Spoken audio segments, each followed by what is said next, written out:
आप सबका स्वागत है साथियों एमएनटी न्यूज़ नेटवर्क में। मैं राजा गौतम। साथियों, अभी लोकसभा का चुनाव होने जा रहा है। 7 चरणों में अभी लोकसभा चुनाव होगा। पहला चुनाव 19 अप्रैल को होने जा रहा है। और अभी हमारे साथ है सुप्रीम कोर्ट के senior advocate doctor K S. Chauhan, जो पीपल्स पार्टी ऑफ इंडिया के राष्ट्रीय कार्यकारिणी सदस्य हैं। और अभी हम सर से बातचीत करते हैं चुनावी माहौल को लेकर। सर, अभी क्या माहौल बन रहा है चुनाव में? नहीं, चुनाव जो है डेमोक्रेसी में बहुत इम्पोर्टेंट होता है। और अभी जो चुनाव होने वाला है उस चुनाव में जो भी चेंजेज आने चाहिए समाज में, क्योंकि जो हमारा समाज है उसका जो स्वरूप है उसमें जो अभावग्रस्त लोग हैं, चाहे वो शेड्यूल कास्ट हों, चाहे वो शेड्यूल ट्राइब हों, चाहे वो बैकवर्ड क्लासेज हों, या उनसे धर्म परिवर्तित जो लोग हों, उनका गवर्नेंस की पार्टिसिपेशन में कोई भागीदारी नहीं है। तो इसमें जो people's party of India democratic है वो आम आदमी जो है, जो ये डिसएडवांटेजियस ग्रुप के जो लोग हैं, इनको प्रतिनिधित्व देने के लिए काम कर रही है। और बड़े पैमाने पे जो संविधान की जो सोच है उसको समाज में उतारने का काम people's party of India democratic कर रही है। और हमें इसमें बहुत अच्छी सक्सेस मिल रही है। और हम जो चुनाव होने वाला है उसमें हम जो भी राजनीतिक सिस्टम है उसमें काफ़ी बदलाव करने की कोशिश हम कर रहे हैं, क्योंकि जो बेसिक सिस्टम है जिस तरह से वो काम कर रहा है वो उससे जो अभावग्रस्त लोग हैं समाज के, उनका बिल्कुल पार्टिसिपेशन नहीं है।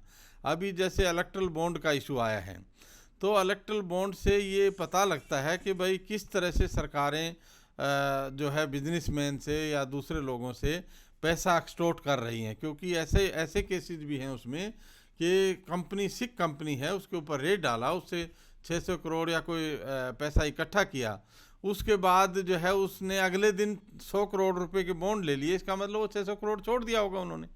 तो ये जो पूरी व्यवस्था है, इस पूरी व्यवस्था को रिस्ट्रक्चर हम करने में कामयाब होंगे। और हम एक और चीज़ देख रहे हैं कि ये जो लोकसभा से मनी बिल के रूप में जो कानून पास कर रहे हैं, लोकसभा को मनी बिल पास करने की पावर है, इसमें कोई दो राय नहीं है। लेकिन ये जो मनी बिल है केवल सरकार के एक्सपेंसेस के लिए होता है, ना कि आप दूसरे काम के लिए आप उसको मनी बिल का स्वरूप देके और राज्यसभा जो है उसके पार्टिसिपेशन को रोक सकें। क्योंकि राज्यसभा भी उतना ही इम्पोर्टेंट इंस्टीट्यूशन है पार्लियामेंट्री डेमोक्रेसी में जितना लोकसभा है। लेकिन लोकसभा को बजट के मामले में कुछ स्पेशल अधिकार हैं। उसका कारण ये है कि अगर बजट के मामले में इस तरह का इंट्रिकेसीज होंगी और बहुत ज़्यादा उसमें प्रॉब्लम आएंगी, तो जो शासन व्यवस्था है, देश की जो व्यवस्था है, वो सुचारू रूप से नहीं चल पाएगी। इसलिए केवल हमारे देश में नहीं, दुनिया में जो अपर हाउस जो होता है उसका रोल बजट पास करने में इतना नहीं होता। इंग्लैंड में भी नहीं होता, दूसरे जो भी डेमोक्रेसी उनमें ऐसा होता है। तो ये जो बिल पास हुआ था जो आपका, जिसके जरिए बजट 2017 में जो पास किया उन्होंने, उसमें इसको प्रोविज़न को बनाया गया। और उस प्रोविज़न की वजह से पूरा सिस्टम उन्होंने चेंज किया। किस तरह से जो उद्योगपति हैं उनको ईडी भेज के या सीबीआई भेज के उनको तंग किया, उसके बाद उनसे पैसा लिया। तो ये जो पूरी व्यवस्था है ये डेमोक्रेटिक स्पिरिट के खिलाफ है। आम आदमी को इस चीज़ को सोचते हुए इसके बारे में चर्चा करनी चाहिए। और जो डेमोक्रेसी में विचार करने वाले लोग हैं उनको सत्ता सौंपनी चाहिए, क्योंकि जब तक डेमोक्रेसी में विचार रखने वाले लोगों को सत्ता नहीं मिलेगी तो ये बार बार होता रहेगा। अभी पीपल्स पार्टी ऑफ इंडिया की कुछ दिनों पहले पहली सूची जारी हुई है प्रत्याशियों की। लेकिन हमने उस सूची को ध्यान से देखा, उसमें कुछ युवाओं के नाम है, मजदूरों के नाम है, और खासकर कुछ गांव ग्रामीण क्षेत्र से जो लोग आते हैं उस सूची में उन लोगों के नाम है जो चुनाव लड़ना मतलब लड़ रहे हैं पीपल्स पार्टी ऑफ इंडिया। आप लोगों ने इस तरीके से क्यों, आपको ऐसे लोगों को क्यों टिकट दिया, स्टूडेंट को, मजदूर को, किसान को? नहीं, जैसा मैंने आपसे पहले भी चर्चा की कि हम जो अभावग्रस्त लोग हैं, जो डिसएडवांटेजियस ग्रुप है, उसको रिप्रेजेंटेशन देना चाहते हैं। मजदूर भी पार्लियामेंट में होना चाहिए। आज जो सारा सिस्टम कारपोरेटाइजेशन की तरफ जा रहा है, कारपोरेटाइजेशन से हमारे देश को उतना फ़ायदा नहीं हो रहा है, क्योंकि जो देश का धन है वो केवल वो पैसा लेते हैं, उसको खर्च करते हैं, उसके बाद वो लोन से पैसा होता है, बाद में सरकार उसका माफ़ कर देती है। एक मोदी के पीरियड में ये बहुत कम समय में उन्होंने 23 लाख करोड़ रुपया वेव ऑफ किया है। कांग्रेस से कई गुना ज़्यादा है ये वेव ऑफ करने का सिस्टम, और कांग्रेस भी ये करती रही है। चाहे मजदूर हो, मजदूर एक भैंस खरीदता है, उसके लिए 15,000 रुपये लोन लेता है, तो उसका घर बेच देते हैं, वो कुर्की कर देते, कुर्की का सिस्टम होता है। और जो दूसरे लोग हैं जो भी कोई काम कारोबार करना चाहते हैं, कोई मकान बनाना चाहता है, कोई और करना चाहता है, तो 10-20-50,000 रुपये के लिए उसका सब कुछ बेच देते हैं। और एक इंडस्ट्रियलिस्ट जो है उसका कई लाख करोड़ रुपया एक ही आदमी का माफ़ कर देते हैं। तो ये जो सत्ता की वजह से ये हो रहा है, इसलिए जो आम आदमी, जो गरीब आदमी है, ये पैसा उसका है, क्योंकि जो भी पैसा आ रहा है वो इनडायरेक्ट टैक्स से आ रहा है, डायरेक्ट टैक्स से पैसा नहीं आ रहा है। जो ये जो इस तरह का जो इनडायरेक्ट जो टैक्स है, इससे जो पैसा आ रहा है, जैसे कस्टम है, सेंट्रल एक्साइज है, उससे जो पैसा आ रहा है, वो जो पैसा है वो आम आदमी दे रहा है। अगर मान लो आपने एक बीड़ी का बंडल लिया, वो मान लो 10 रुपये का है, तो उसके ऊपर भी 1 रुपया टैक्स होगा। तो ये आम आदमी जो भी चीज़ खरीद रहा है उसके ऊपर टैक्स लग रहा है, उससे वो पैसा एक्यूमुलेट हो रहा है। इसलिए ये पैसा कोई उद्योगपतियों का पैसा नहीं है। उद्योगपति तो अभी हमने कोई केस किया था, तो हमने, हमारे जो क्लाइंट है वो बता रहे थे कि जितना भारत पेट्रोलियम टैक्स दे रहा है, उतना अंबानी या अडानी एक आदमी उतना टैक्स नहीं दे रहा, जबकि वो एक ऑर्गेनाइजेशन है, उसको कुछ पैसों में सरकार बेचना चाहती है, और बेच के ये उन्हीं को देना चाहती है, ताकि सरकार के जो खजाना है उसमें पैसा ना आए, और ये पैसा जो है कुछ लोगों की जेबों में चला जाए। आज हमारे देश की सबसे बड़ी प्रॉब्लम यही है कि इतने साधन होने के बावजूद आज हमारे देश की दशा बहुत ख़राब है। तो इसको हम तभी सुधार पाएंगे जब इसमें एक पॉलिटिकल सिस्टम में रिस्ट्रक्चरिंग होगी, और ये people's party of India democratic इसमें बहुत अच्छी पहल करेगी, क्योंकि हम संवैधानिक मूल्यों पे समाज को संगठित करना चाहते हैं। अगर संविधान के मूल्यों पे हम काम करेंगे तो हर आदमी को उसका लाभ मिलेगा। हमारे जो लोग आज त्रस्त हैं, उनको नौकरियां नहीं हैं। हमारे आदमी कितने विदेशों में जाके नौकरी कर रहे हैं। हमारे यहाँ पैसे की कोई कमी नहीं है। अब वो इंडस्ट्रियलिस्ट को दे देते हैं, उसका पैसा माफ़ कर देते हैं, तो वो एक्चुअली जो पैसा है वो अवेलेबल नहीं है। अगर वो पैसा सर्विसेज में लगाया जाए, कोई आप कोऑपरेटिव सेक्टर खोल सकते हैं, कोई गवर्नमेंट का ऑर्गेनाइजेशन खोल सकते हैं, अगर ऐसा होगा तो वो पैसा काम आएगा, उससे आम आदमी जो है पैसा, मतलब उससे इनकम जनरेट कर पाएगा, और वो देश के भी काम आएगा। ये पूरी जो व्यवस्था है, इसको हम चेंज करने में कामयाब होंगे। और ये जो हमारा जो भी हम सिस्टम करते हैं, उसमें बहुत बड़े पैमाने पे डेमोक्रेसी को हम बढ़ावा देते हैं। लेकिन सर अभी जैसा माहौल अभी बन रहा है कि समाज में तो माहौल है कि जो जिनके पास पैसा है वही राजनीति कर सकते, तो आपके जो कैंडिडेट है फिर उन कैंडिडेट के सामने कैसे प्रचार या कैसे कर पाएंगे? नहीं, वो ये अलग बात है। ये क्यों ऐसा हो रहा है? क्योंकि जिन लोगों को शासन सत्ता मिली है, वो पैसे के दम पे ये कर रहे हैं। ऐसा मेरी नॉलेज में है कि एक आदमी को 10,000 एक वोट का मिल रहा है। हम तो 500 या 50 रुपये इसकी चर्चा करते हैं, पर ऐसे भी हमारे पास एग्जाम्पल है कि एक आदमी को 10,000 मिल रहा है, 7 आदमी एक घर में, उनको 70,000 रुपये मिल रहा है। तो वो जो आदमी है वो कितना डिसऑनेस्टी से ये पैसा आ रहा है, और वो अगर पैसा उसने ले भी लिया तो दारू में उड़ा देगा। ये जो सारी व्यवस्था है, इसको हम बदलने में कामयाब होंगे, क्योंकि हमारे देश में रूल ऑफ लॉ है, संविधान का शासन अगर होगा तो ये सब समस्याएं हल हो जाएंगी। और जहाँ तक ये है कि हम पैसे के बगैर चुनाव नहीं लड़ सकते, मैं ऐसा मानता हूँ कि जो मेजॉरिटी पॉपुलेशन है वो फ्री में वोट देती है, पैसे से नहीं देती। अगर हम अच्छे से मेहनत करेंगे, हमारे कैंडिडेट अच्छे से मेहनत करेंगे, तो पैसे की उतनी ज़रूरत नहीं है। बीच में बिचौलिए जो होते हैं वो पैसा इकट्ठा करते हैं, पैसा खाते हैं। तो वो जो सिस्टम है, हम डायरेक्ट जो इलेक्ट्रेट है उसकी तरफ जा रहे हैं। अगर हम डायरेक्ट इलेक्ट्रेट से टच करेंगे तो हमें नेचुरली हमारे जो लोग हैं उनको वोट मिलेगा, और ये जो पूरी व्यवस्था है इसको हम बदलने में कामयाब होंगे। हाँ सर, अभी जैसे आपने बताया, लेकिन बहुत सारी पार्टियां मूल निवासियों की अभी भी है। तो जब आप भी प्रचार करेंगे और वो लोग आपके सामने आएंगे, तो क्या माहौल रहेगा उस समय का फील्ड? नहीं, उन पार्टियों में और हमारे में बहुत ज़्यादा अंतर है। अभी मैं 2-3 विशेष चीज़ें बताता हूँ। जैसे हमारी पार्टी में, हमारी जो पार्टी के ऑफिस बेरर्स हैं, उनको बैनर में उनका फ़ोटो लगाना अलाउड नहीं है। किसी पार्टी में ऐसा नहीं है, क्योंकि वो सब पार्टियां जो है व्यक्तिवादी पार्टियां हैं।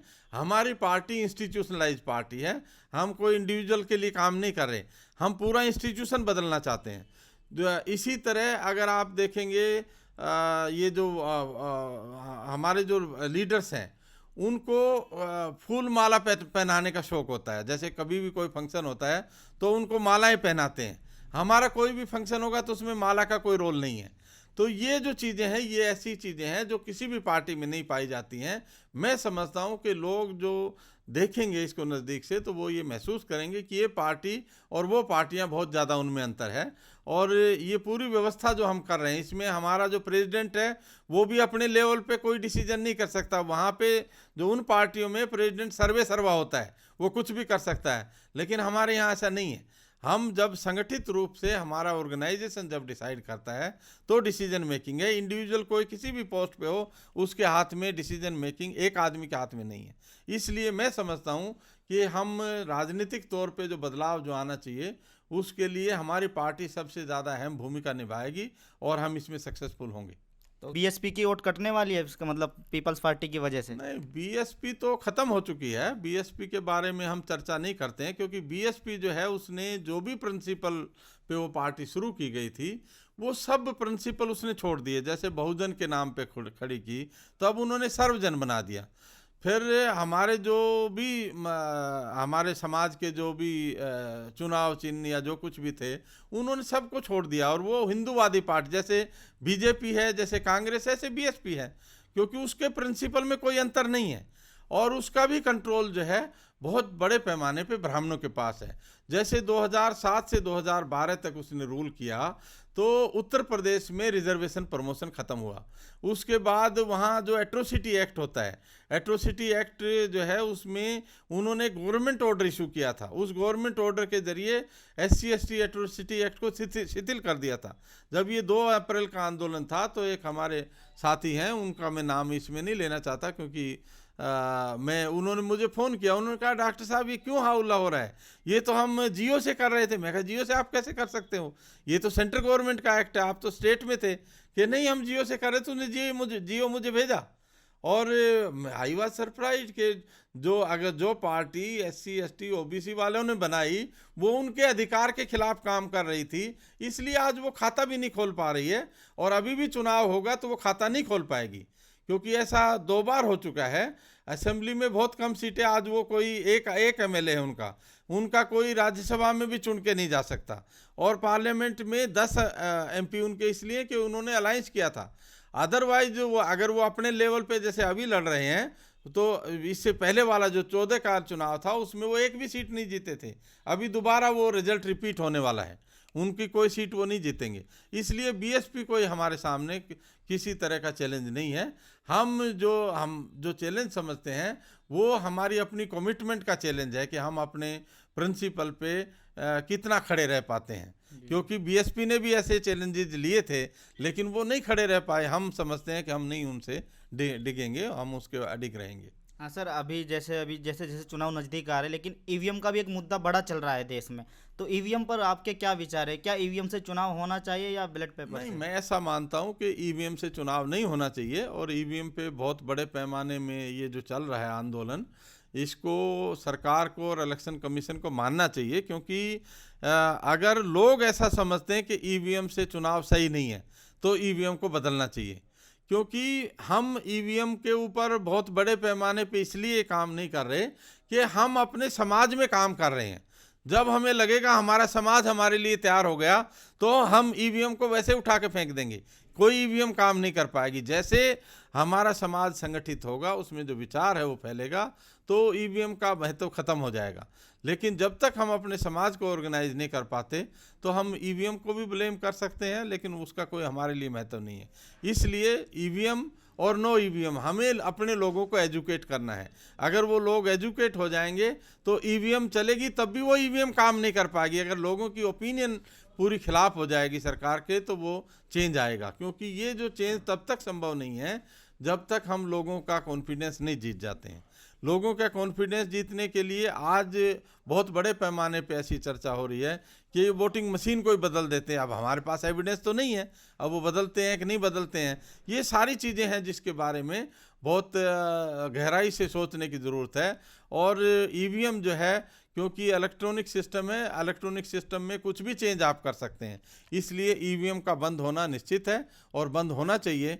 कोर्ट को भी इस पे संज्ञान लेके और इसमें डिसाइड करना चाहिए, क्योंकि अगर मेजोरिटी की भावना ये है, कल तक बीजेपी भी यही कह रही थी ईवीएम में घपला हो रहा है।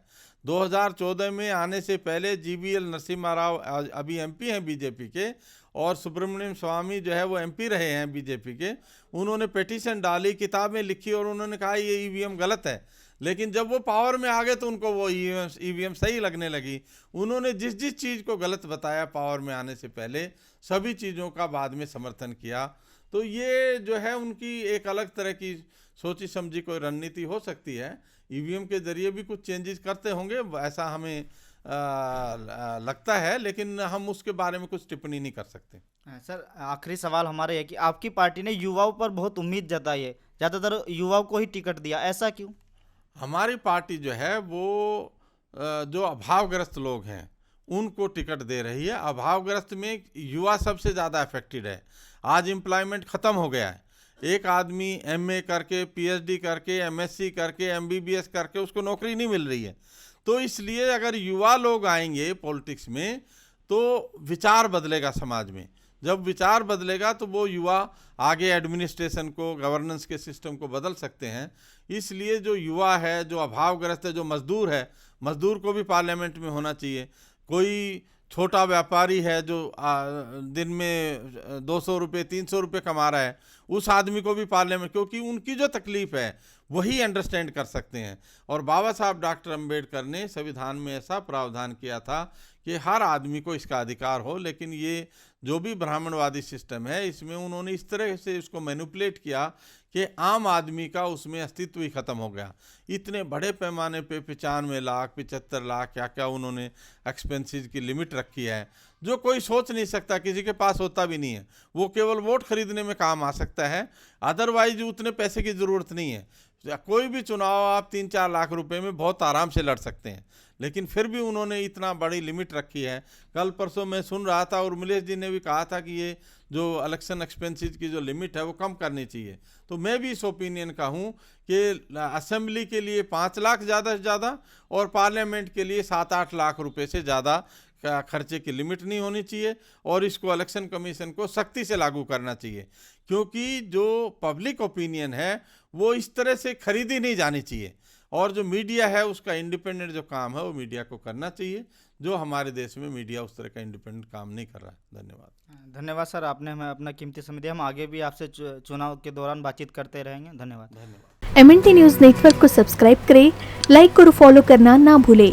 साथ ही बेल आइकॉन दबाकर जन जागृति की मुहिम में जुड़े रहें।